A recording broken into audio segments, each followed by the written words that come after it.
আসসালামু আলাইকুম এভরিওয়ান, সবাইকে ওয়েলকাম করছি স্বর্ণাস ডেইলি লাইফ ব্লগে। আজকে একটা ইফতার পার্টিতে চলে গিয়েছিলাম সব ফ্রেন্ডরা মিলে। আজকে একটা ইফতারের প্ল্যান ছিল যে সবাই মিলে একদিন ইফতার করব বাহিরে, যেহেতু প্রতি বছর আমরা একসাথে ইফতার পার্টিটা করি। বেশিরভাগ সময় দেখা যায় কারো না কারো বাসায় ইনভাইট করা হয়, এক এক বছর এক এক ফ্রেন্ডের বাসায় ইফতার করা হয়। তো এবার বললাম যে যেহেতু সবাই বেবি আছে আর ইফতার রোজা রেখে এত ঝামেলা প্লিজ কেউ করিস না, কারো বাসায় ইনভাইট করার দরকার নেই, ওভাবে প্রোগ্রাম আমরা বাসায় করব না, বাহিরে একটু বসি। কারণ এত বছর ধরে কখনো বাহিরে বসে ইফতারটা করা হয়নি। তো যে কথা সেই প্ল্যান, সেই অনুযায়ী সবাই একসাথে বাইরে ইফতার করার জন্য চলে এসেছিলাম। তো বাসার কাছেই বসেছি, যেহেতু সবাই বেবি নিয়ে তারপর বাসা থেকে রোজা রেখে আসবে। অনেক ফ্রেন্ডদের অফিস ছিল, ওরা অফিস শেষ করে এসেছে।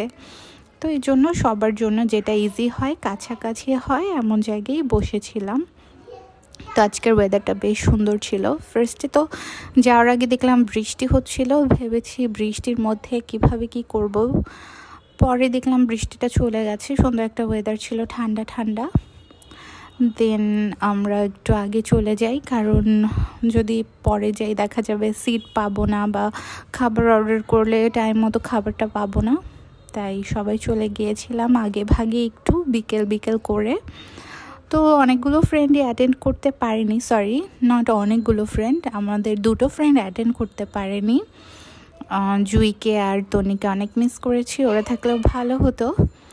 তো যাই হোক, নেক্সট টাইম আবার যখন প্ল্যান হবে তখন ওদেরকে পাবো বলে আশা করছি। ওরা ওদের জায়গায় ভালো থাকুক, সুস্থ থাকুক, এটাই দোয়া থাকবে। আর সবাই আজকে আমরা সেট মেনু অর্ডার করি, কারণ প্ল্যানই ছিল যে সেট মেনু খাবো। তো এক একজন যাদের যেটা পছন্দ সেভাবে অর্ডার করে। ওদের সবার সেট মেনুটাই আজকে বেশ ইয়াম্মি ছিল, বেশ ভালো ছিল। আমারটা যে খারাপ ছিল তা বলবো না। আমরা বিস্ট্রো থেকে অর্ডার করি, বিস্ট্রোর খাবারটাই ভালো লাগে বেসিক্যালি। ওদের এখানে যতগুলো ট্রাই করেছি সবগুলোই দেখা যায় তেমন কোয়ালিটিফুল হয় না, টেস্টি হয় না। আর সেই তুলনায় প্রাইস এবং খাবারের টেস্ট অনুযায়ী বিস্ট্রোর খাবারটা বেস্ট বলা যায়। তো বিস্ট্রোতে খাবার অর্ডার করে দিয়েছিলাম সবাই সেট মেনু। তো আমার চিকেনের সাইজটা এত ছোট দিয়েছিল, দেখে আমার মনটা খারাপ হয়ে গেছে। এত ছোট চিকেন কিভাবে কি খাবো আমি। তো যাই হোক, তারপর আবার একটা এক্সট্রা চিকেন ফ্রাই, আবার একটা এক্সট্রা রাইস অর্ডার করেছিলাম। দেন খেয়ে দেখা যাচ্ছিল যে পেটে জায়গা হচ্ছিল না।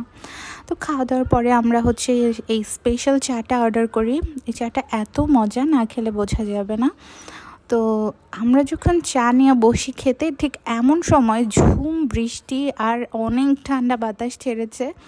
তো এত ভালো লাগছিল পরিবেশটা, চায়ের সাথে এরকম পরিবেশ, ফ্রেন্ডদের সাথে আড্ডা, এদিকে বেবিদের দুষ্টুমি। তো সব মিলিয়ে একেবারে সোনাই সোহাগার মতো।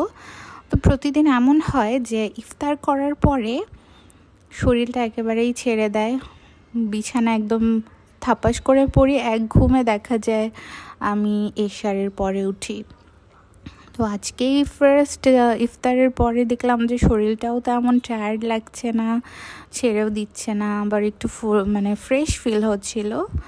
তো এইটাই মনে হয় যে ফ্রেন্ডদের সাথে আড্ডা দিলে আর ফ্রেন্ডদের সাথে সময় কাটানোর পর কেমন যেন একটা শরীরের মধ্যে এনার্জি চলে আসে, একটা রিফ্রেশমেন্ট চলে আসে, মাইন্ডটাও অনেক জয়ফুল হয়ে যায়, ফ্রেশ হয়ে যায়, ভাল লাগে। তো কিছুদিন পর যখন ফ্রেন্ডদের সাথে এভাবে মিট করি, মনে হয় যে বেস্ট একটা সময় কাটিয়েছি। তো আবার একটু এনার্জি পেয়ে যাই, আবার নতুন করে নিজের রেগুলার লাইফ, একঘেয়েমি লাইফে চলে আসি। তো একটু এন্টারটেনমেন্ট পাওয়া যায়। ফ্রেন্ড একসাথে বসলে দেখা যায় অনেক আড্ডা, অনেক কথা, অনেক মজা হয়।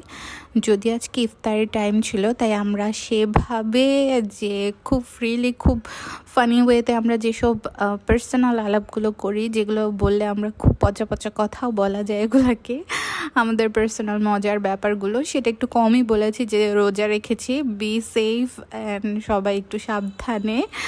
তো যাই হোক, আজকের আড্ডাটা মোটামুটি ছিল। আমরা বাসায় বসে যে ফ্রিলি লাউডলি এক একজন গল্প গসিপ করি বা আড্ডা দিই, সেই আড্ডাটা এখন এখানে আর কি কম করছিলাম, কারণ আশেপাশে তো অনেক মানুষ ছিল। তো বেবিরাও এনজয় করছিল। এটা হচ্ছে সুমির বেবি, ওর হচ্ছে 2টা টুইন বেবি, একটা ছেলে বেবি আর একটা মেয়ে বেবি। তো ছেলেটাকে বাসায় রেখে এসেছিল। তো এই তো আমাদের খাবার ইফতার শেষ। তো সবাই দোয়া করবেন এবং সবাইকে রমাদান মোবারক এবং ঈদের অগ্রিম শুভেচ্ছা। ধন্যবাদ সবাইকে।